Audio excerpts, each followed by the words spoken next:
Hello' student, মই আজি উদ্ভিদৰ কাণ্ডৰ প্ৰস্থছেদ চাই কেনেদৰে একবীজপত্ৰী উদ্ভিদ না দ্বিবীজপত্ৰী উদ্ভিদৰ কাণ্ড বুলি আমি চিনাক্ত কৰিব পাৰোঁ।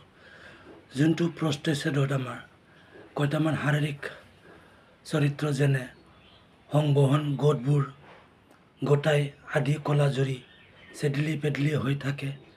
আৰু দ্বিতীয় শাৰীৰিক গঠন হ'ল আমাৰ প্ৰতিটো গোট আৱৰণী এটা স্ক্লেৰেনকাইমাযুক্ত গোট আৱৰণীৰে আৱৰি থাকে আৰু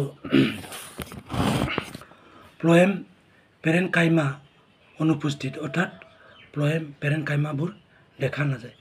এই তিনিটা যদি শাৰীৰিক বৈশিষ্ট্য যদি দেখা যায়, তেতিয়া আমি ক'ব পাৰোঁ যে এই প্ৰস্থছেদখন একবীজপত্ৰী উদ্ভিদৰ হয়। তো এতিয়া আমি কুৱেশ্যন লৈ যাম। কুৱেশ্যনটো আছে, কোনো এডাল উদ্ভিদৰ প্ৰস্থছেদ যদি তলত উল্লেখিত শাৰীৰিক গঠনৰ চৰিত্ৰ দেখুৱায়। প্ৰথম হ'ল আমাৰ সংবহন কলা সংযুক্ত ইচাৰিত আৰু স্ক্লেৰেনকাইমা স্তম্ভীয় আৱৰণৰ দ্বাৰা আবৃত।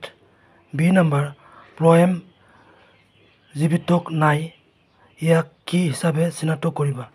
তো এইবোৰ হ'ল আমাৰ শাৰীৰিক বৈশিষ্ট্য। তো উত্তৰটো হ'ল আমাৰ উদ্ভিদ সামগ্ৰীৰ অনুপ্ৰস্থছেদৰ সংযুক্ত বিক্ষিপ্ত সংবহন গোট স্ক্লেৰেনকাইমা যুক্ত কলা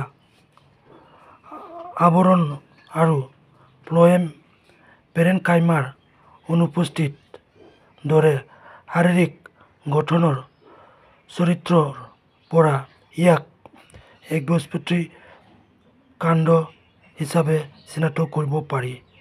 কাৰণ ওপৰত উল্লেখ কৰা সকলো বৈশিষ্ট্য একবীজপত্ৰী কাণ্ডত পোৱা যায়।